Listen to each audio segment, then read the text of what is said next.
Pangeran Matangaji ini adalah Sultan kelima, Pak. Nah, harusnya yang menduduki itu, yang sekarang 6 sampai sekarang itu adalah keturunan Pangeran Suryanagara. Cuman karena Pangeran Suryanagara nggak mau, karena sudah keraton itu sudah dicampuri oleh Belanda, akhirnya tadi beliau itu keluar dari keraton, Pak. Bahkan Matangaji itu terbunuh oleh istilahnya adik iparnya sendiri, Pak. Adik iparnya sendiri. Iya, gitu kan. Yang tadi yang saya sebut Ki Muda tadi intinya. Ki Muda ya. Iya, jadi intinya karena Pangeran Matangaji atau Sultan Matangaji ini sakti, Pak.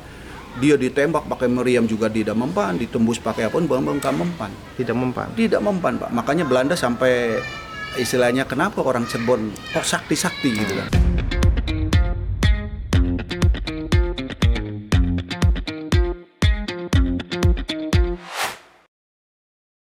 Assalamualaikum warahmatullahi wabarakatuh. Jumpa lagi bersama Kang Ijul Official.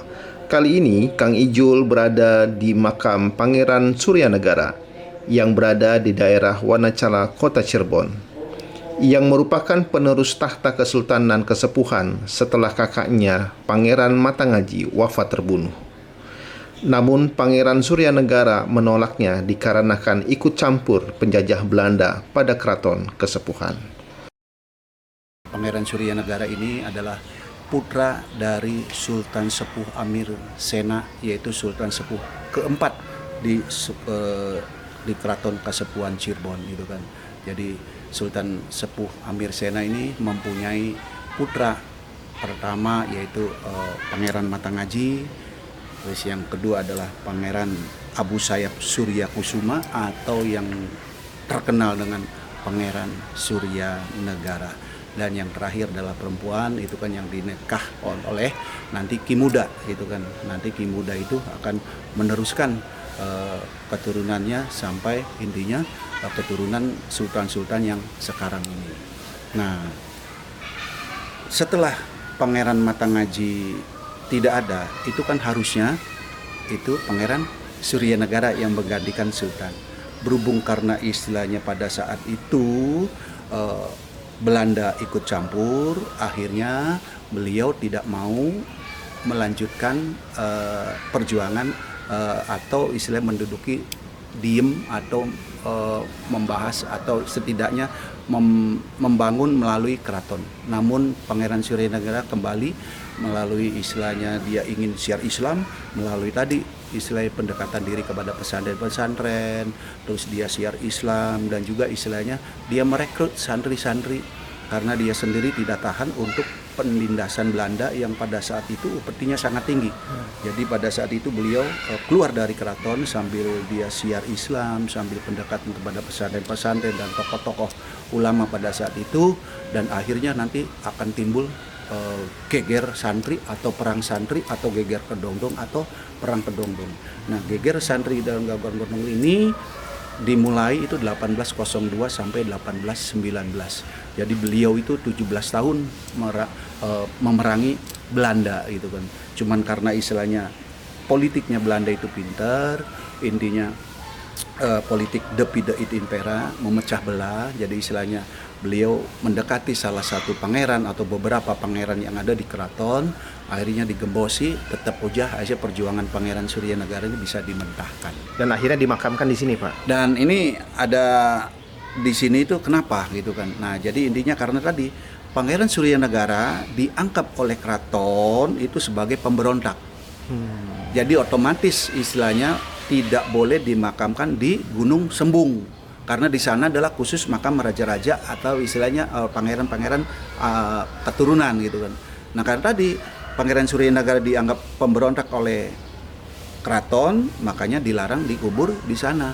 Akhirnya beliau intinya mungkin karena saktian ya sudah carikan tempat atau bagaimana yang istilahnya mirip dengan tanah yang ada di Gunung Sembung. Ternyata di sini tanahnya juga sama, Pak.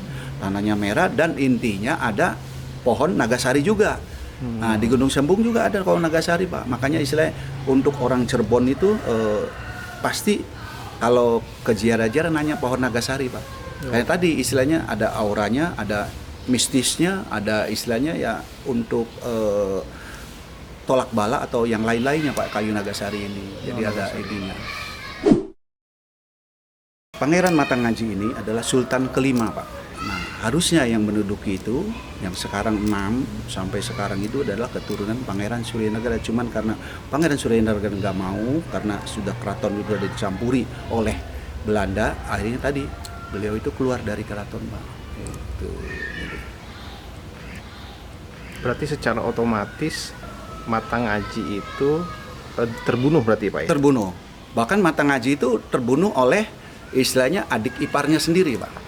Adik iparnya sendiri? Iya, itu kan. Yang tadi yang saya sebut Ki Muda tadi intinya. Ki Muda ya? Iya, jadi intinya karena Pangeran Matangaji atau Sultan Matangaji ini sakti, Pak. Dia ditembak pakai meriam juga tidak mempan, ditembus pakai apa pun nggak mempan. Tidak mempan? Tidak mempan, Pak. Makanya Belanda sampai istilahnya kenapa orang Cirebon kok sakti-sakti gitu kan. Nah, akhirnya Belanda pada saat itu minta gencatan senjata pada Sultan Matangaji. Akhirnya Pangeran Matangaji atau Sultan Matangaji mau menerima. Berundinglah di Masjid Agung, istilahnya gencatan senjata berunding gitu kan. Ternyata di situ dikhianati. Lagi sudah pada kumpul dari pihak-pihak Matangaji, ternyata digempur oleh Belanda. Makanya di belakang Masjid Agung Sang Cipta Rasa itu ada kuburan kan, Pak? Iya. Nah, salah satunya tadi ada tokoh-tokoh kita juga, ada pejuang kita yang dibombardir oleh Belanda. Nah, Pangeran Matangaji sendiri tidak meninggal pada saat itu. Akhirnya lari ke keraton ke belakang. Yang ditemuin waktu kita bertemu, nah lari ke situ, Pak. Nah, ternyata di situ ketahuan kan bahwa yang istilahnya pengkhianat itu saudaranya sendiri. Kalau kamu pengen membunuh saya, inilah senjata yang keris saya, bunuhlah. Akhirnya dibunuh, pegang, akhirnya kadang-kadang bunuh, baru meninggal gitu. Begitu Pangeran Matangaji meninggal karena oleh kerisnya sendiri atau senjata sendiri, nah beliau lah diangkat. Kalau ke sekarang sih PJ, Pak ya. Kalau zaman kalau ini namanya Polmak, Pak. Oh, Polmak. Nah, kalau sekarang tuh PJ gitu kan. Ki Muda ini memang sudah disiapkan oleh Sudah penjajah, disiapkan oleh Belanda, Pak. Jadi istilahnya jadi tadi istilah sudah digosok oleh Belanda supaya bagaimana kelemahan-kelemahannya bagaimana itu kan. Jadi intinya nah sampai makanya Ki Muda punya keturunan ya sampai sekarang ini, Pak, gitu kan. Ki Muda. Pangeran Matangaji ini punya turunan, Pak? Apa sudah menikah? Kebetulan Pangeran Matangaji ini belum mempunyai keturunan, Pak. Oh, belum ada keturunan. Untuk secara fisik ya, Pak. Tapi kalau secara gaib mungkin ada gitu kan. Karena zaman dulu ini. Tapi kalau secara fisik, secara sejarah di Cirebon itu beliau tidak mempunyai keturunan. Gitu. Apakah pada saat itu keraton hanya satu, Pak? Apa sudah terpecah, Pak? Ada keraton Kesepuhan atau Kanoman, Pak? Sudah terpecah, Pak. Oh, sudah terpecah. Sudah ya? terpecah ya. Sudah terpecah itu. Terpecah. Karena dulu keraton terpecah dua tuh dalam Panembahan itu, Pak. Oh, dari Panembahan. Iya. Nah, Bandua itu sudah mulai baru pecah, Pak.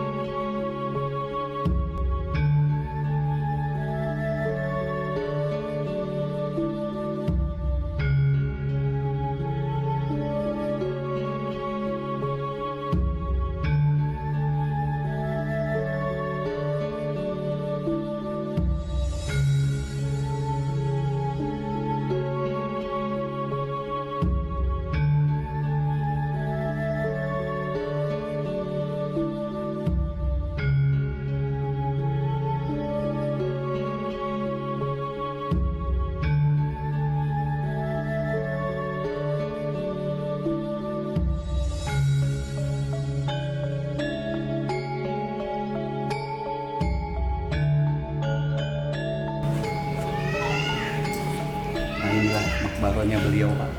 Itu di sini ya alhamdulillah saya sudah nyaman, Pak. Beliau sudah istilah pengunjung sini juga istilah hanya tertentu, Pak. Jadi tidak banyak orang yang tahu. Karena kata orang tua saya pesannya beliau jangan banyak yang tahu, khususon gitu. Jadi istilahnya yang kesini itu orang-orang yang panggilan menurut saya, Pak. Jadi istilahnya walaupun kayak tadi Bapak kok bagus, rapi, bersih, tapi nggak ada jarang tamu, tapi kok bersih gitu kan. Nah di situ kan, Pak. Jadi kan kita bagian bagusnya itu kan. Daripada istilahnya yang istilah ada mungkin Bapak pernah lihat situs atau keramat yang lain tidak terurus itu kan. Tapi alhamdulillah kami di sini selaku keturunannya, selaku keluarganya kami sangat memeliharanya sekali, Pak.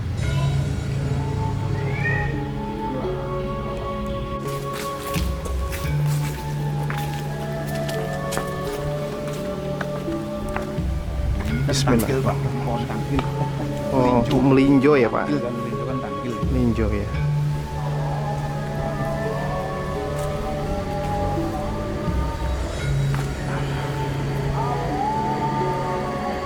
Ini makam-makam tua semua Pak ya? Makam tua semua Pak. Lihat dari bata-batanya itu kan Bapak boleh. Dari Iya bener ini Pak. bentuk nisannya juga Bapak boleh.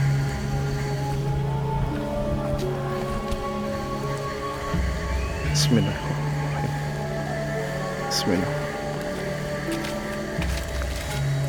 Nah ini makam 13. Makam Lihat 13. Dari nisannya aja Bapak bisa kelihatan kan Pak.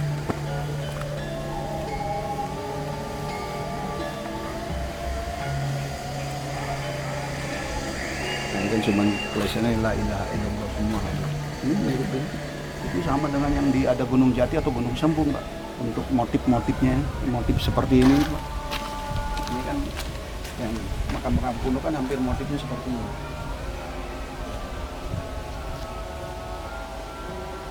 Batanya juga kan zaman sekarang Pak. Tuh. Ini melebihi kan, tebal, gede. Bahkan ini masih asli Pak. Yang ini nih masih asli Pak. Kita belum ubah. Ini masih asli.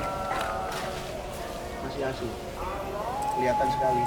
Nggak pakai semen Pak ya? Nggak ada pakai semen.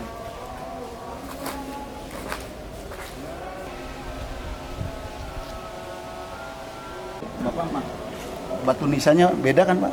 Oh ini kayaknya Zaman ini dulu. Pak. Iya kan? Beda semua. Ini makam 9 Pak. Oh Ini makam 9. Semua ada 9.